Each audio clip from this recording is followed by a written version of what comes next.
The stars looked different from the bridge of humanity's first faster-than-light ship, the Explorer *. Captain James Reed still couldn't believe they had done it. After centuries of dreaming, humans had finally broken the light barrier. "Captain, we're approaching the coordinates," said Lieutenant Green. "The Galactic Council station should be visible any moment now." Reed nodded. Beside him, Anna Wilson, Earth's top diplomat, straightened her uniform. They had been invited to present Earth's case for membership in the Galactic Council after their FTL signal had been detected. "There it is," breathed Reed. The station appeared, and every human on the bridge fell silent. It was massive, a gleaming structure that seemed to be made of light itself, stretching across space like a silver spider web. "It's beautiful," said Wilson. The Explorer * was guided to a docking bay by automated beams. As they approached, they saw thousands of ships of different shapes and sizes.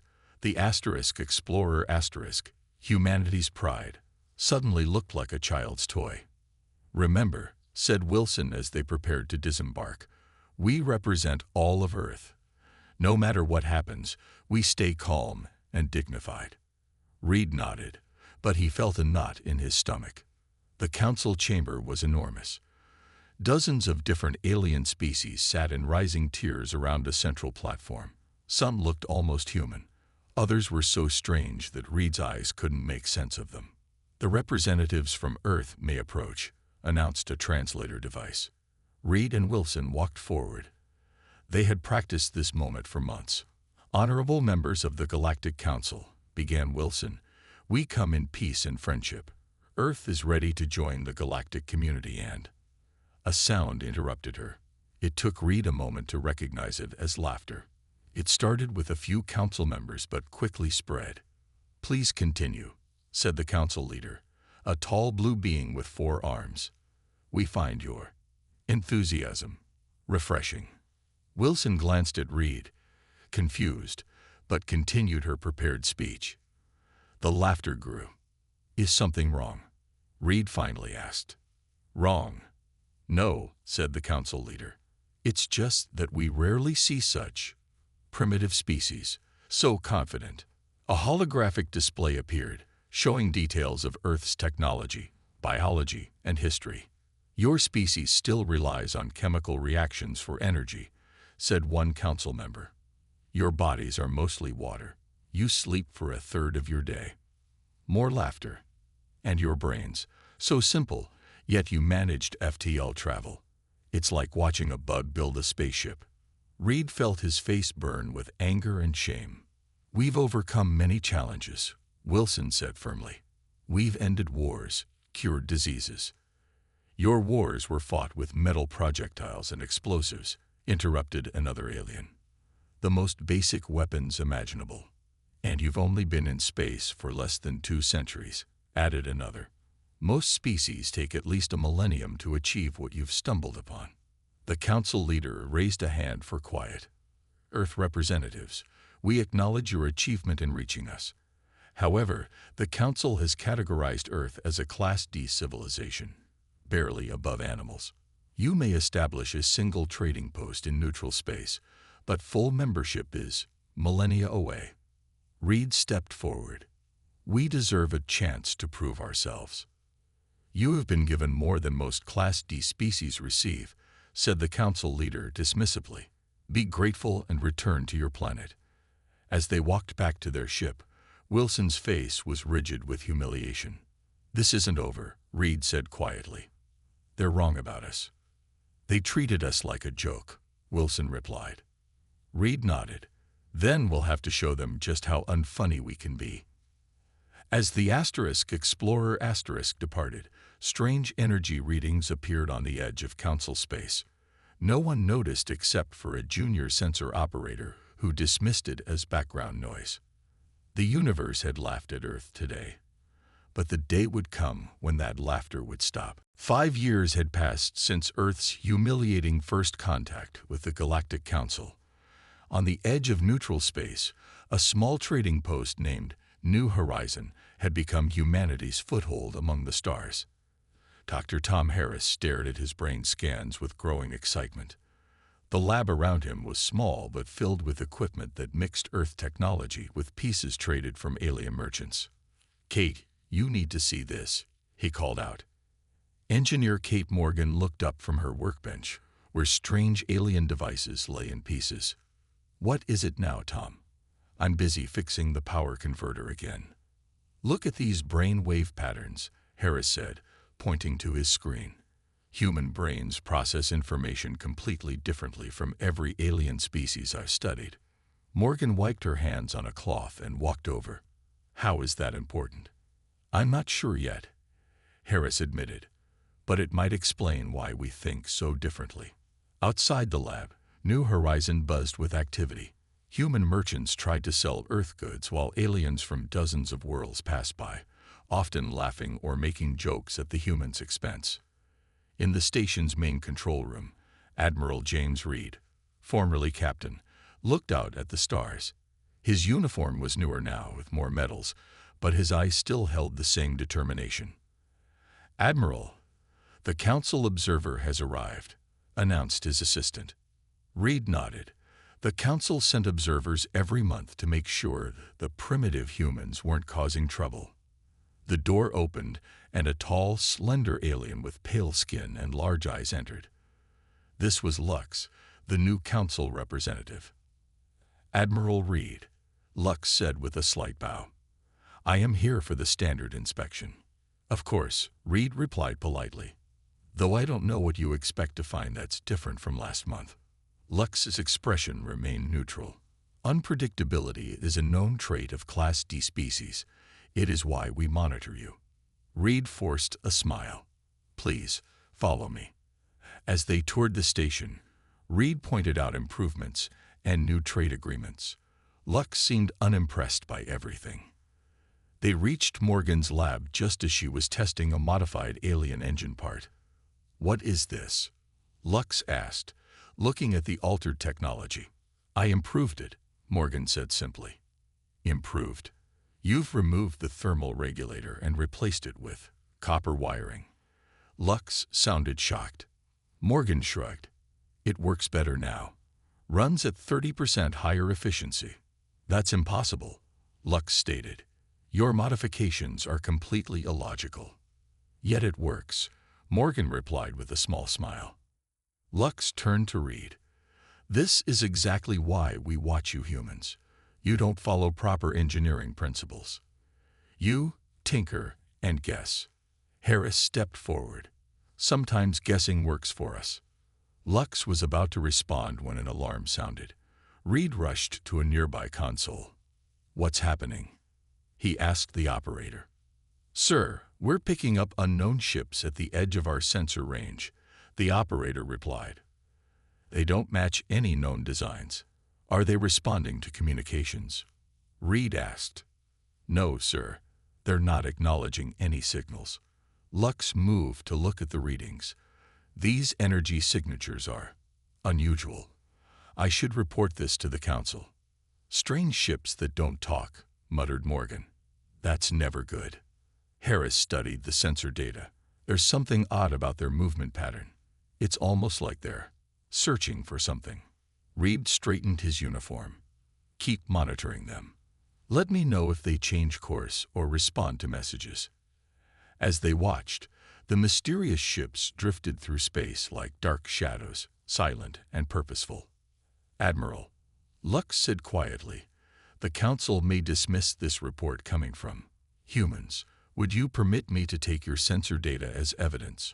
Reed looked surprised at this small show of respect. Of course.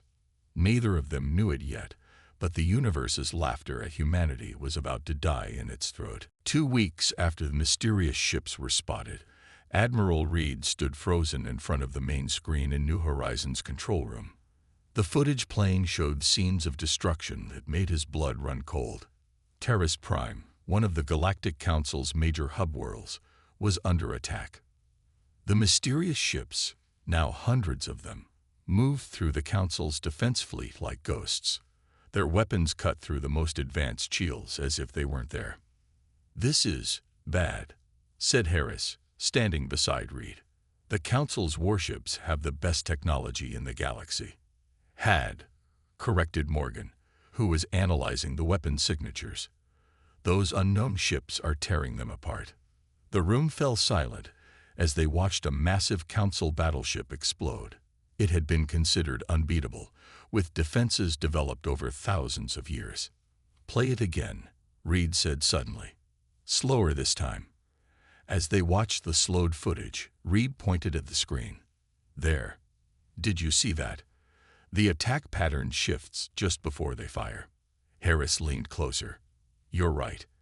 It's almost like they're changing somehow right before impact." "The Council forces can't see it," Reed muttered.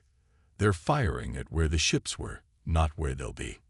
The door to the control room slid open, and Lux rushed in. The normally composed alien looked shaken. "The Council is calling them the Void," Lux announced.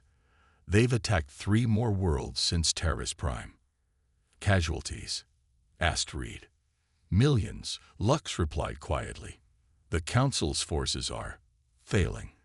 Morgan looked up from her console. "Those ships are using some kind of technology we've never seen before. It's like they're partly in another dimension." "Which might explain why Council weapons aren't effective," added Harris. "They can't hit what they can't fully see." Reed turned to Lux. "Has the Council asked Earth for help?" Lux made a sound that might have been a bitter laugh. "Earth? Why would the mighty Council ask a Class D civilization for help against the greatest threat in our history?" Reed's face hardened. "Because we might see something they don't." Later that day, an urgent message arrived from Earth. The footage of the attacks had reached home, and Earth's leaders were recalling most of their ships as a precaution. "We're not running," Reed told his officers. "There's nowhere to run to, anyway." A soft chime indicated an incoming transmission. To everyone's surprise, it wasn't from Earth.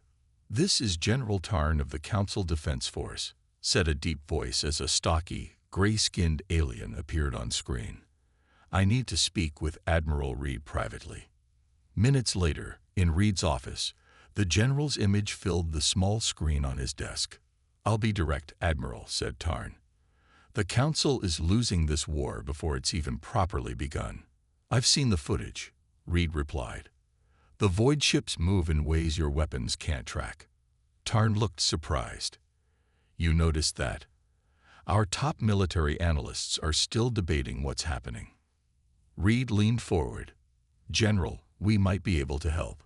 My engineer has some ideas about the Void's technology, and my science officer has been studying their attack patterns." "The Council would never officially accept help from Earth," Tarn said. "Then don't make it official," Reed suggested. Tarn was silent for a long moment. "How quickly can you assemble a research team?" "They're already working on it," Reed said. "We saw this coming." As the communication ended, Reed looked out his window at the stars. The universe had laughed at humanity, but now those laughs were turning to screams of terror. And somehow, against all odds, Earth might be the only hope left. 1 month after the first Void attack, New Horizon had transformed. What was once a small trading post was now a bustling research center. Humans worked alongside a growing number of alien scientists who had arrived secretly against the Council's official position. In the main lab, Dr. Harris stood before a room full of both human and alien researchers. Behind him, a screen showed detailed scans of Void ship movements. "The Void ships exist partially in another dimension," Harris explained. "That's why Council weapons and sensors can't track them properly." An alien scientist raised a limb. "If that's true, how can you humans see what we cannot?" Harris smiled. "Human brains are different. Our neural pathways process visual information in ways yours don't. We see gaps and shifts that your brains automatically filter out." In another section of the station, Morgan was demonstrating modified weapons to General Tarn and a small group of Council military officers. "Your standard weapons are too perfect," Morgan said, adjusting a cannon that looked like it had been taken apart and rebuilt incorrectly. They're designed to hit targets in our dimension with complete precision. And that's bad, asked Tarn, clearly confused. Against the void, yes, Morgan replied. My modifications make the weapons slightly unpredictable. They create an energy field that fluctuates between dimensions. She fired the weapon at a test target. The energy pulse seemed to waver and shift before striking with devastating force. It's messy, said one council officer with disapproval. No proper engineer would design a weapon this way. But it works against the void, Morgan pointed out. Sometimes messy is better. In the command center, Admiral Reed was planning with a mix of human and alien tacticians. The void ships follow patterns, Reed explained. Not logical patterns that you would recognize, but patterns nonetheless. We need to attack where they will be, not where they are. Your strategy seems suicidal, said one alien commander. You want us to fire at empty space and place our ships in the direct path of their advance. Yes, Reed said simply. Trust me. 2 days later, a small colony on the edge of Council space came under void attack. A mixed fleet of human and Council ships waited nearby, their weapons modified according to Morgan's designs, following Reed's unusual battle plan. As the void ships approached, the defenders didn't fire immediately. They waited, positioning themselves in ways that seemed random and illogical to the Council commanders. Now, ordered Reed over the comm. The modified weapons fired at apparently empty space. Seconds later, void ships materialized exactly where the shots had been aimed. For the first time, void ships were destroyed by Council forces. The battle was short but decisive. The small colony was saved, and news spread quickly through Council space. Back at New Horizon, Lux approached Reed as he reviewed the battle data. The Council leaders are disturbed, Lux said. Because we succeeded, asked Reed. Because they don't understand how, Lux replied. You fired at nothing and hit everything. Your ships moved in patterns that make no tactical sense, yet were perfectly positioned. Sometimes being unpredictable has advantages, Reed said with a small smile. Lux hesitated. There is something else. The Council has officially requested Earth's assistance in the war against the Void. Reed looked up in surprise. Really? Not publicly, Lux clarified. But yes, the universe may have laughed at humans before, but no one is laughing now. As if to emphasize the point, alarms blared. A large void fleet had been detected heading toward a major Council world. The joke was over. The real test was about to begin. 3 months into the war against the Void, New Horizon had become the center of resistance operations. Ships from all corners of the galaxy brought refugees and supplies to the once small human outpost. In the main conference room, Dr. Harris stood before the Council's science division. His discoveries had earned him their attention, if not yet their full respect. The Void aren't just ships, Harris explained, pointing to complex diagrams. They're beings from a parallel dimension. They feed on the energy of our universe. That's why they target power sources and populated worlds first, added Morgan, who stood nearby. They're not conquering. They're eating. An alien scientist with multiple eyes blinked skeptically. If this is true, why have our best minds failed to discover it? Harris touched a control, and a brain scan appeared on screen. This is an average Council species brain. He switched to another image. And this is a human brain. The differences were clear even to non-scientists. The human brain showed activity patterns that were chaotic compared to the aliens' organized neural pathways. Your brains evolved to process information efficiently, Harris said. Ours evolved to detect threats and see patterns in chaos. You filter out dimensional anomalies automatically. We don't. In the station's shipyard, Reed was training human pilots. Earth had sent every available ship, and volunteers had arrived in the thousands. The Void ships will shift right before attacking, Reed instructed. Don't aim where they are. Aim where your instincts tell you they'll be. Trust your gut, added an older pilot. That's what these aliens can't do. On the engineering deck, Morgan was mass-producing her modified sensors. Each one required a human operator, because only humans could interpret the readings correctly. These will detect void ships before they fully enter our dimension, Morgan explained to a group of engineers. They look like static to alien eyes, but humans can see the patterns. Lux entered the room, watching with interest. Over the months, the council representative had changed. The initial contempt was gone, replaced by growing respect. I've never seen technology that requires a specific species to operate, Lux commented. Morgan shrugged. There are things only we can see. Might as well use that. Your primitiveness is becoming an advantage, Lux admitted. News arrived daily of void attacks, but now some were being repelled. Worlds protected by human-operated ships and sensors stood while others fell. Earth itself had become a sanctuary.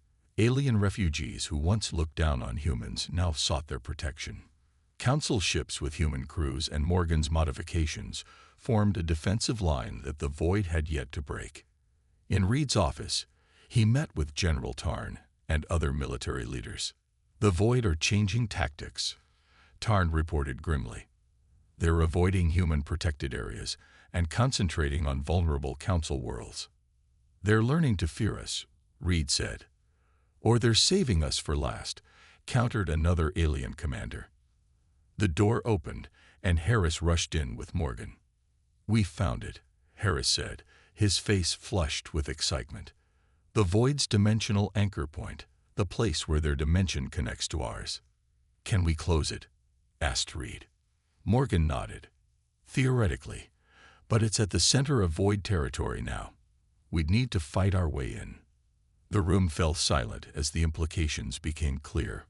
A direct assault would be suicide, Tarn said finally. Reed looked at the star map showing void-controlled space. Maybe, but it's the only way to end this war for good. Lux stepped forward. The Council will support this mission. Earth has proven we were wrong about humans. Reed nodded, already planning the most important battle in human history. From cosmic joke to last hope, humanity's journey was nearly complete. The largest fleet ever assembled in the galaxy's history gathered near New Horizon. Ships from every council world flew alongside Earth vessels, all modified with Morgan's technology and crewed by mixed teams of humans and aliens.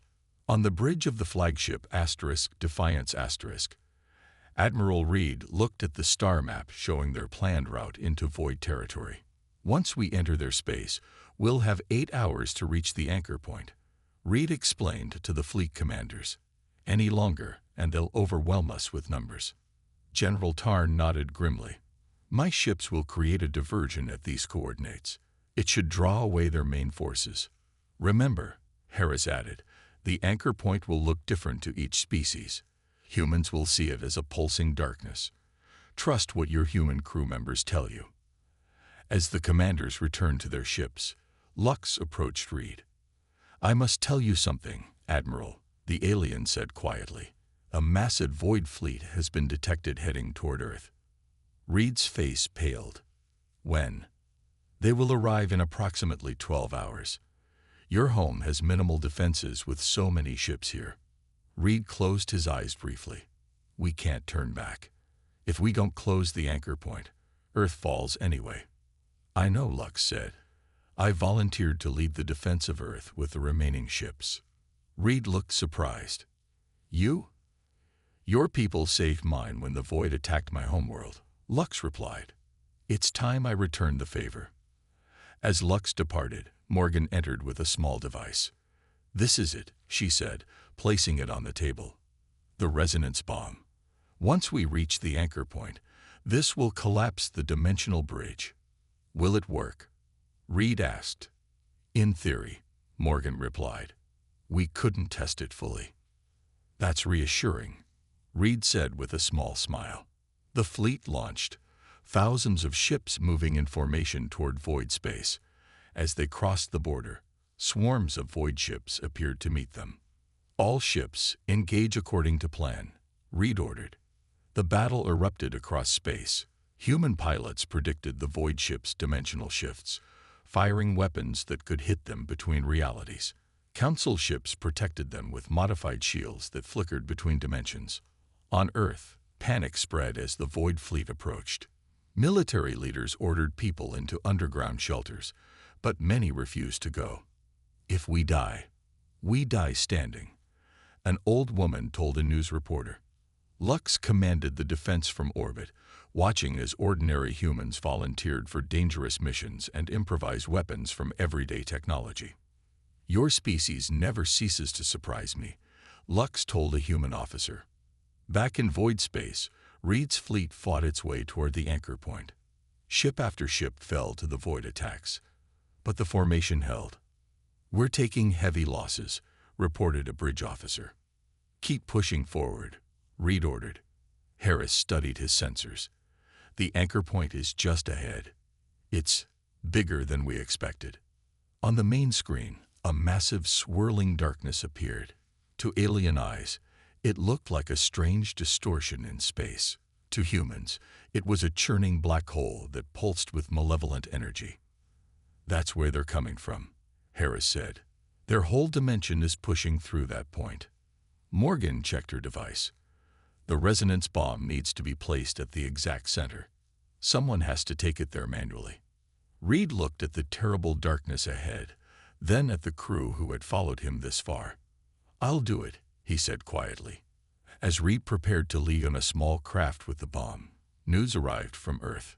The void attack had begun, with Lux and the Defenders fighting desperately to protect humanity's homeworld. Time was running out for both missions. The universe that had once laughed at humans now held its breath, waiting to see if they could save it. Admiral Reed's small ship moved toward the dimensional anchor point, dodging void attackers. The resonance bomb sat secured beside him, its lights blinking steadily. "Distance to target," Reed asked his onboard computer. 300 kilometers, it replied. "Multiple void ships approaching." Reed's hands flew over the controls. The ship twisted in ways no alien pilot would attempt, moving unpredictably through space. Behind him, several larger ships provided cover fire. "The Admiral is breaking through," Harris reported from the Defiance asterisk. "But the anchor point is becoming unstable." Morgan studied her readings. "The Void know what we're trying to do. They're pulling more energy from their dimension." Back on Earth, the situation was desperate. Void ships filled the sky over major cities. Ground defenses fired continuously, using Morgan's modified weapons. In orbit, Lux commanded the remaining fleet. "Hold the line," Lux ordered. "We just need to survive until Reed completes his mission."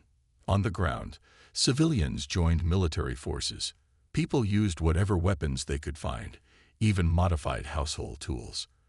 A group of engineers had converted a radio telescope into an anti-void weapon based on Morgan's designs. "The primitive species fights well," said an alien warrior fighting alongside humans. "We're stubborn that way," replied a human soldier. Reed's ship reached the edge of the anchor point. From here, he could see into the void's dimension, a place of swirling darkness and strange energies. "Beginning final approach," Reed reported. "The bomb is armed." Suddenly, a massive surge of void ships emerged from the anchor. Reed's ship was hit multiple times. "Engine failure," the computer reported. "Manual delivery impossible." Reed thought quickly, rerouting all power to engines. Computer, set collision course for the center of the anchor point. In the Defiance asterisk, Harris received Reed's message. "No, James, there has to be another way," he shouted. "There isn't," Reed replied calmly. "The bomb has to reach the exact center. Tell Earth. We did it." Reed's damaged ship accelerated toward the heart of the anchor, trailing debris and fire. Void ships tried to intercept him, but the ship's erratic course confounded them. On the bridge of the Defiance asterisk, Morgan watched with tears in her eyes. "The bomb will work," she whispered. "It has to." Reed's ship vanished into the center of the dimensional anchor. For a moment, nothing happened. Then a blinding light erupted from the anchor point. The light spread outward, catching every void ship in its path. "It's working," Harris shouted. "The dimensional bridge is collapsing." Across the galaxy, on every battlefield, void ships began to flicker and fade. Cut off from their home dimension, they couldn't maintain their existence in our reality. On Earth, people watched in amazement as the attacking void fleet simply disappeared.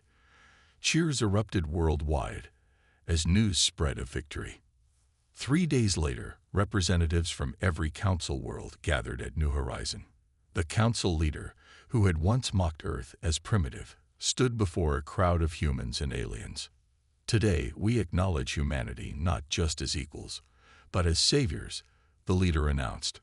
"Earth is hereby granted the highest status in the Galactic Council." In the front row, Harris, Morgan, and Lux stood together, a memorial to Reed, and all who had fallen stood nearby. "What happens now?" asked Lux. "We rebuild," Harris said. "Together." Morgan looked up at the stars. "And we make sure the Council never judges a species by its age or technology again." In the years that followed, humanity's approach to science and warfare transformed the galaxy. Earth's primitive thinking brought new solutions to old problems. The universe that had once laughed at humans now looked to them as teachers. Admiral Reed's final message became the motto of the new Galactic Council. "The strength of the galaxy lies not in our similarities, but in our differences." The cosmic joke had its punchline at last. The primitives had saved them all.